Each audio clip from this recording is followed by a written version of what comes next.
नमस्कार दोस्तों। गज आज की इस वीडियो में हम इंग्लिश को बहुत ही बारीकी से सीखेंगे। अगर आप लोगों पर इंग्लिश बिल्कुल भी नहीं आती, आप इंग्लिश में बिल्कुल जीरो हैं, आपको इंग्लिश बिल्कुल पढ़नी नहीं आती, तो आज की ये वीडियो आप लोगों के लिए बहुत ज़्यादा इंपॉर्टेंट है। जी हाँ गाइज, मैं आपको आज की इस वीडियो में इंग्लिश को बहुत ही बारीकी से समझाऊँगा।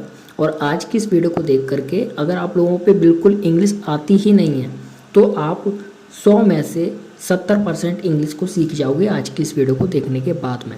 तो भाई जैसे कि आप जानते होंगे कि इंग्लिश में आपको बिल्कुल भी कुछ आता ही नहीं है। जैसे कि का से कबूतर है तो इसको हम इंग्लिश में क्या बोलते हैं, का से क्या लिखेंगे, खा से क्या लिखेंगे, गा से क्या लिखेंगे, घा से क्या लिखेंगे, है ना, चा से क्या लिखेंगे, छोटे आ से क्या लिखेंगे, छोटी ई से क्या लिखेंगे। आपको इसकी इंग्लिश आती ही नहीं है। तो मैं बहुत ही बारीकी में आप लोगों को आज की इस वीडियो में समझाऊंगा कि हम किस तरीके से इन सभी चीज़ों के लिए इंग्लिश यूज करते हैं। यानी कि जो हिंदी वर्णमाला होती है उसको हम इंग्लिश में किस तरीके से लिखते हैं। जैसे कि छोटे आ से ज्ञानी तक जितने भी शब्द होते हैं, जितने भी अक्षर होते हैं हमारे, उनको हम इंग्लिश में किस तरीके से लिखते हैं। ठीक है, ये मैं समझाऊंगा बहुत डिटेल में, बहुत बारीकी के साथ में, और बहुत ही अच्छे तरीके से आपको एक्सप्लेन करूँगा। इस तरीके से एक्सप्लेन करूँगा, इस तरीके से समझाऊँगा कि आप लोगों को बहुत ही अच्छे तरीके से चीज़ें समझ में आएंगी और आपका बेस मजबूत हो जाएगा, आपका आधार मजबूत हो जाएगा इंग्लिश का।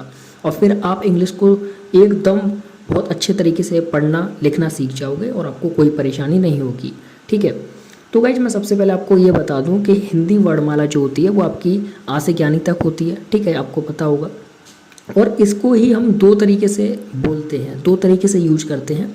आप जानते होंगे स्वर और व्यंजन करके। ठीक है, स्वर और व्यंजन, इसको इंग्लिश में हम बोलते हैं वोवेल और कॉन्सोनेंट रेस्पेक्टिवली। ठीक है, अब देखिए स्वर कौन से होते हैं, यानी कि वोवेल कौन से होते हैं, और कॉन्सोनेंट कौन से होते हैं, यानी कि व्यंजन कौन से होते हैं। फिर मैं आपको समझाऊंगा कि इनको किस तरीके से हम इंग्लिश में लिखते हैं। देखिए स्वर जो होते हैं वोवेल, वो होते हैं छोटा आ, बड़ा आ, छोटी ई, बड़ी ई, छोटा ऊ, बड़ा ऊ, रा ऋषि, छोटी ए, बड़ी ए, छोटा ओ, बड़ा ओ।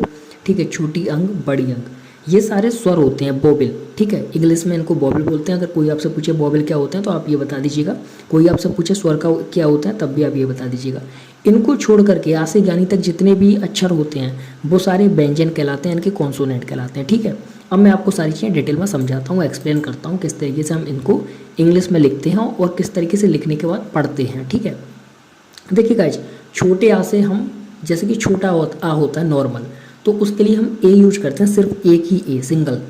जो बड़ा आ होता है उसके लिए हम डबल ए, ठीक है, डबल ए यूज करते हैं। छोटी ई के लिए हम आई यूज करते हैं, और जो बड़ी ई होती है हमारी उसके लिए हम डबल ई यूज करते हैं। ठीक है, डबल ई। उसके बाद में छोटा ऊ की बात करें तो छोटा ऊ के लिए हम यू यूज करते हैं, सिर्फ और सिर्फ यू। जबकि बड़े ऊ के लिए, जिसको हम ऊ करके बोलते हैं, बड़ा ऊ जो होता है उसके लिए हम डबल ओ यूज करते हैं। ठीक है, रा ऋषि जो होती है उसके लिए हम आर आई यूज करते हैं। छोटी ए के लिए, जिसको हम ए डी ऐसे करके बोलते हैं, इसको हम छोटी ए के लिए हम ई यूज करते हैं। ठीक है, ई, सिर्फ ई। इसके बाद में बड़ी ए जो होती है, जिसको हम ऐनक के नाम से भी डिनोट करते हैं, इसको हम ए और आई से, ठीक है, ए और आई से लिखते हैं, ए और आई। छोटा ओ जो होता है इसके लिए हम ओ यूज करते हैं, जबकि बड़ा ओ जो होता है इसके लिए हम ए और यू यूज करते हैं। ठीक है, ए और यू। इसके बाद में छोटी अंग जो होती है इसके लिए हम ए और एन का यूज करते हैं। बड़ी अंग जो होती है इसके लिए हम ए और एच का यूज करते हैं। ठीक, इसके बाद हम बात करें का कबूतर की, तो का कबूतर के लिए हम के यूज करते हैं, इनकी का जो होता है सिंपल। ठीक है, खा के लिए हम यूज करते हैं के और एच। गा के लिए हम यूज करते हैं जी। घा के लिए हम यूज करते हैं जी और एच।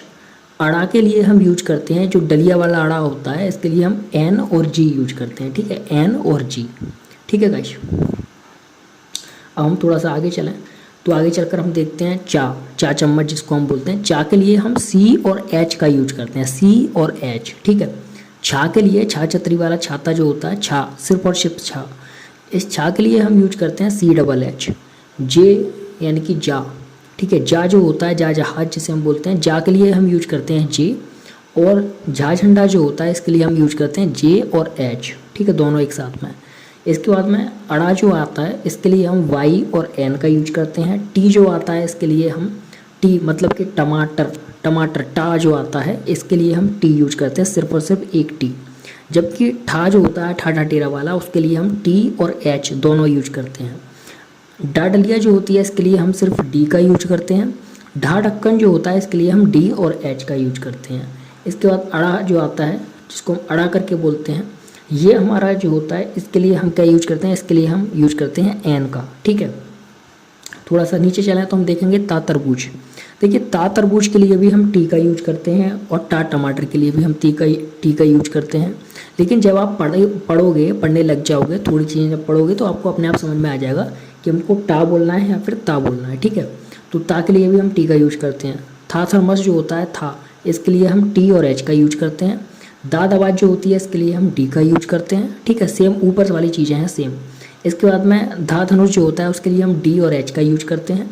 नानल के लिए हम एन का यूज करते हैं। ठीक, इसके बाद हम नीचे आए तो पा के लिए, पा पतंग वाली पा जो होती है इसके लिए हम पी का यूज करते हैं।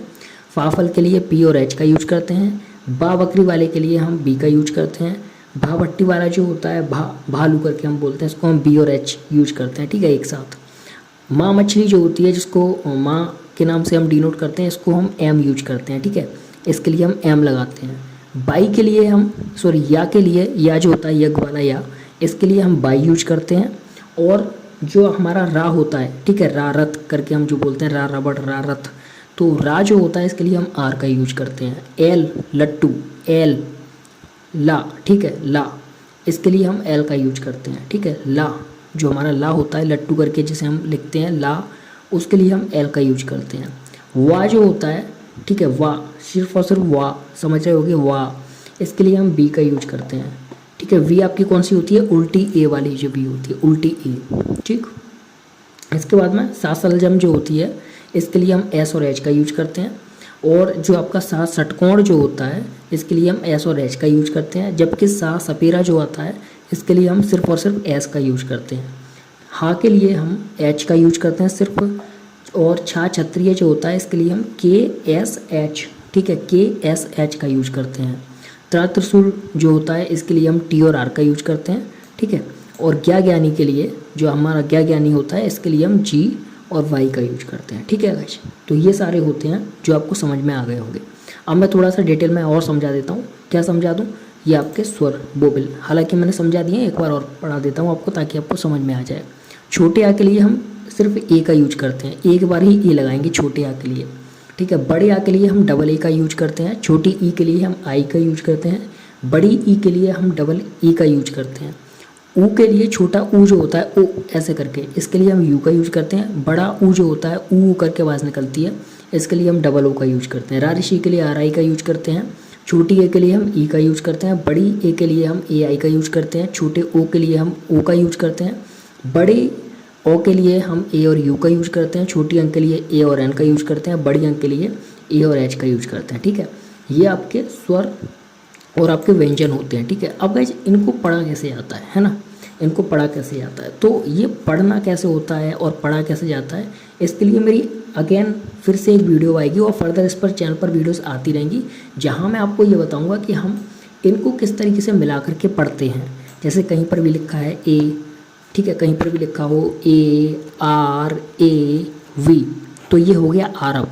अब इसको हम पढ़ेंगे कैसे, कैसे मिलाएंगे, कैसे चीज़ों को पढ़ेंगे, वो मैं आपको अपनी अगली वीडियो में समझाऊंगा बहुत ही डिटेल के साथ, और वो वीडियो बहुत जल्दी आएगी। आप इस वीडियो को कंप्लीट देखें, चैनल को सब्सक्राइब करके बेल आइकन को प्रेस कर लें, जिससे कि जो मेरी अगेन जो दोबारा से वीडियो आएगी, नई वीडियो आएगी, जिसमें आपको सारी चीज़ों को मिला करके पढ़ना सिखाऊंगा, सारे कॉन्सोनेंट को, सारे स्वर को, व्यंजन को मिल करके पढ़ना सिखाऊंगा, वो मैं आपको नेक्स्ट वीडियो में सिखाऊंगा। ठीक है, तो इसके लिए आप इस चैनल को सब्सक्राइब कर लो, बेल आइकन को प्रेस कर लो और वीडियो को लाइक करके ज़्यादा से ज़्यादा शेयर करना। Thank you so much.